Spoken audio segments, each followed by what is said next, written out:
All right, so most people look at hedge funds and they think, okay, that's something that's for billionaires, the top 1%, that kind of thing, right? But here's what they don't know. Um, Me, along with some of my clients, have acquired and exited hedge fund management companies, not using any Wall Street money. In fact, it wasn't not only without using Wall Street money or Wall Street advice or any of that, these were no money down deals. And so we've done these without any money at all. So, what do we use instead? How do you close these types of deals? Well, I've talked a lot about different deals where you actually just go and buy the business that has the capital that you need and that kind of thing. But what we use in these deals were basically overlooked, very underestimated as far as the potential, but most importantly, just underpriced assets because of where they sit. And these are assets that private equity and business acquisition investors ignore every single day. We use these as leverage to negotiate with these hedge funds. So we're not just going out and trying to start a hedge fund or any type of fund. We're doing no money down deals to gain equity in these investment management fund companies. And we do this injecting cash flow instruments. And most importantly, it allows us to go in and engineer future exits that are at an 8 to 12 multiple. And if you're in this space, you know that the typical exit is at a 2 to 3 multiple. So a few months back on the channel, I discussed a group of ladies that went through the Acquisition Holdco program, and we helped them close a deal on a hotel in Medellín. Well, one of the things that we're now doing to leverage that deal, and as we always talk about, you want to build kind of a holding company of assets where you're leveraging one asset to do the next deal and so on and so forth. Well, we are currently negotiating this exact kind of deal that I'm discussing in the video. And pretty much that's why I decided to make this video. It's like, I haven't done a video in a really long time. I'll come and talk about this deal that we're doing. So we will leverage assets from the original deal to get a no money down ownership position in a hedge fund management company. Now, if you're subscribed to the channel, you know that this isn't my first time doing a hedge fund style deal or investment fund acquisition, and I've done exits. And by the way, if you are not subscribed to the channel and you're interested in kind of just some more high level strategies instead of following the crowd and doing what everybody else is doing, then you should definitely subscribe. So let me explain exactly how we're turning kind of this financial trash, quote unquote, into Wall Street treasure. So it's kind of like what Rockefeller did with petroleum waste, or even when you think about like sawdust, which was another kind of considered waste in the industry, but became its own billion-dollar industry, which is kind of cool. So our goal, and really my goal with everything, we're looking at a lot of the strategies we're using in Chapman strategy, a lot of the strategies that we're using in AHC, Acquisition Holdco program, and everything. It's really just taking opportunities that other people really ignore. And, that's the same thing that we're doing in this kind of financial instrument paper kind of game. So what is this game? Here's the game. We find hedge fund management companies that are under optimized. Usually they're going to be smaller firms managing less than like $100 million. And, at a point where they're not really growing and that kind of thing. And there are just a lot of those out there. And then we do a deal that basically injects them with these high ROI private equity financial instruments. And I'll talk about those in a sec. And that we basically structure the deal in a way that gets us some ownership in the fund. And it's going to allow us to take advantage of that really high ROI exit that that they get because of that arbitrage with the multiples. So now let's talk a little bit about what these financial instruments are, so you get a kind of sense. So they can be private equity royalties. They can be promissory notes. They can be revenue-based financing. They can be invoice paper. These are just all things. We're closing a deal right now that involves some notes. Like just with all these things I've talked before about different deals with royalty type things. It's really, really endless. But the cool thing is these aren't traditional investments. And so they're basically overlooked. They're often misunderstood, and most importantly, just off the radar of a lot of investors and even fund managers. But here is the secret. The asset that each of these have that is really powerful is they all produce cash flow. The other thing that's really great, though, is that they're also flexible and they dramatically improve the return profile of the typical fund. Now, you may be wondering why, but it's because one of the reasons is the control that we have on structuring those assets to basically control the yield and the terms. And when you compare that to a hedge funds have very little control over their assets. They're kind of, if you look at the stocks, it's like, hey, like hopefully this thing works out, right? So for someone like that, having that control equals value. Being able to go in and just renegotiate the structure of these things, and as long as it's win-win on both sides, that has a tremendous value. Now let's talk about turning the trash into billions. So in general, let's start with what I mentioned earlier with Rockefeller. If you go back to the 1800s, he basically took waste products from these refining businesses, and it was just stuff that other people threw away. And that was kind of this it was an expense. Basically, he took something that not only was a waste, it was zero value, it was also an expense to dispose of, and turned it into a profit stream. So he sold the petroleum byproducts. He used them as for lubricants. He used them as tar. He created Vaseline. It was pretty endless. And like the cool thing about this is that creativity that someone has to be able to see value where others do not is what built the Rockefeller empire. It wasn't just like, oh, we're going to go into the oil business. It was his ability to see value where no one else did. And that's the same thing when it comes to what I mentioned earlier with sawdust. This is something that was a useless byproduct of the lumber mills. And again, it cost millions to get rid of. Now it's $1 billion industry. It's, fuel pellets, it's animal bedding, it's particle board, which is everywhere. It's just all these things. And so you literally took something that was either under monetized, not monetized at all, or an expense, and turned it into something that is tremendously valuable. And both those cases, like literally multi-billion-dollar industries. So that's exactly what we're doing with the underpriced private equity financial instruments. In PE, in the world of private equity, these assets are not valued. And so they are underpriced compared to those financial instruments every other person is going after. And so, when you're kind of taking financial instruments and transporting them into a world that only deals and has the highest value for financial instruments, that is powerful. A word you could just think like, okay, if I'm going to think about my target market for an asset, I want to go into the world where they value it the most. And so for these assets, that world would be hedge funds, right? So that is a world where all they deal with is paper. Now, a lot of people think that all they deal with is stocks, but that's not the case. If you look over the last couple of years, the biggest return for hedge fund, for a bunch of hedge funds in recent years, that was just a cool investment, was buying paper bankruptcy claims of FTX. And this is even in a market where the stock market has been absolutely on a tear. But there were some funds that basically bought the claims of FTS. They were able to look at it and see that it was tremendously underpriced because everybody had overlooked all of these other assets that Sam Bankman-Fried had made, one of which was one of the biggest companies in AI that's behind Claude and all that. And so there was just, this huge underpriced asset that they were able to do the research and buy bankruptcy claims that is really just a paper asset and get that paper asset at a huge discount.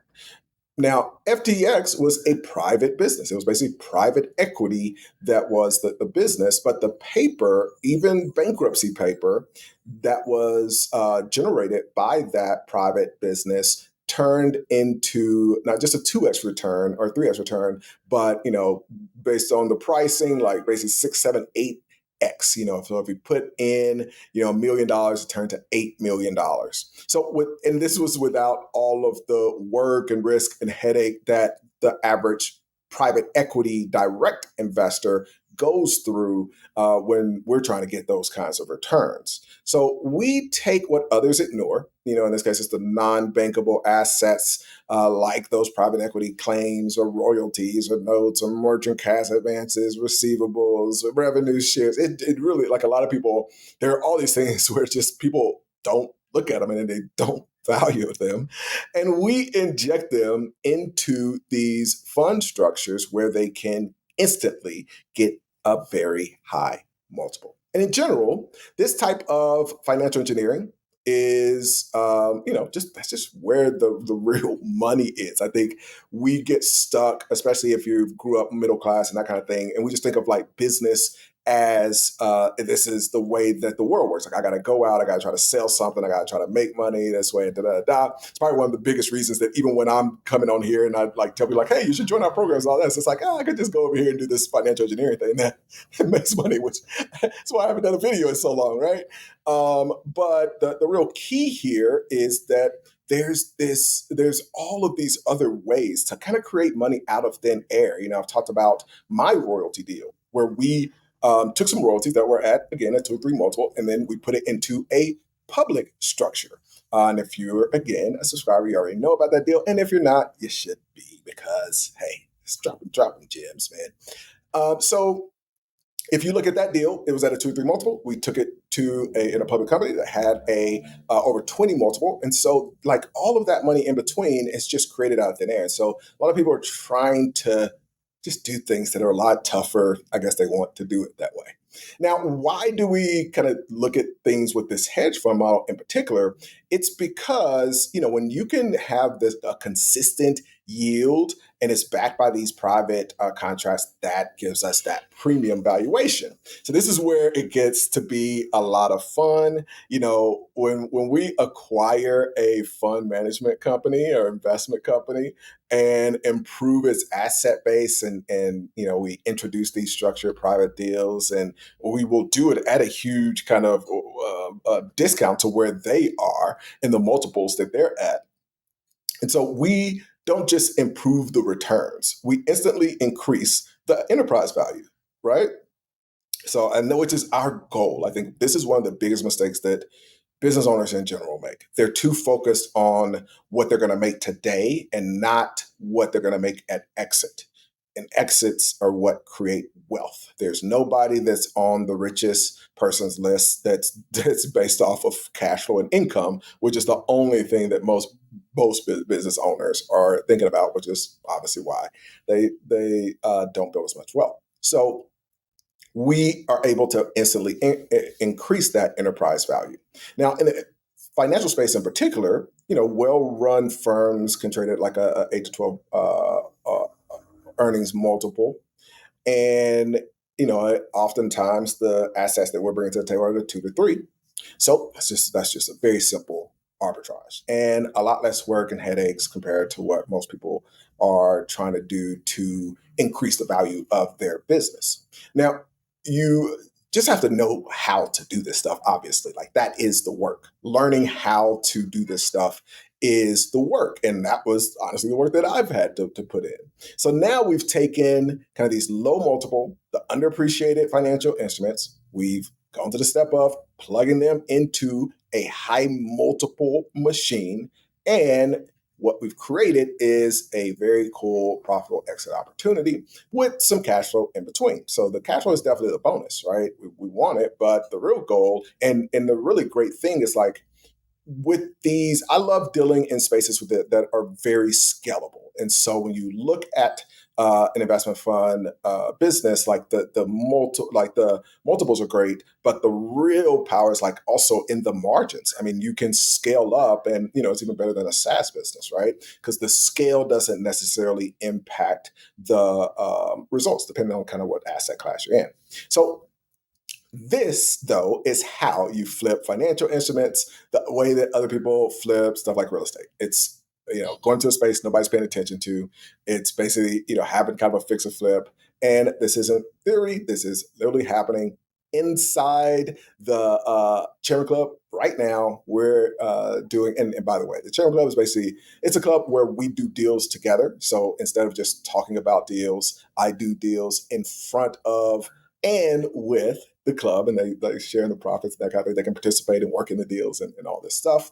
And in June's pipeline, we're actually going to be doing we've got our first first hedge fund management company deal, which is really exciting. So we're doing it with this exact playbook I just walked you through.